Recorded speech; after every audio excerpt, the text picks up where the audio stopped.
يفعلون. أن تجرد الدين أو تحرر الدين من قذارة السياسة وتبعده عن قذارة السياسة ونجاسة السياسة. السياسة نجسة وقذرة حين يمارسها العلمانيون.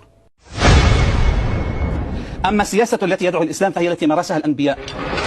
أما كلمة أن الإسلام السياسي مصطلح فرض علينا، بل هو مصطلح أصيل في الإسلام.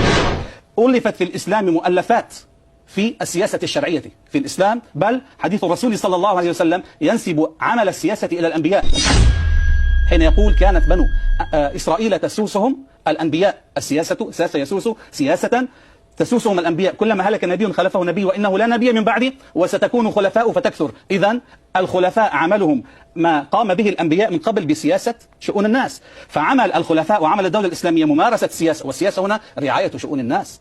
رعاية شؤون الناس بماذا؟ بأي نظام؟ إما أن نمارس أن نرعى شؤون الناس بنظام من عند الله سبحانه وتعالى خالق الإنسان، وإما أن نرعى شؤون الناس بنظام وضعه الإنسان.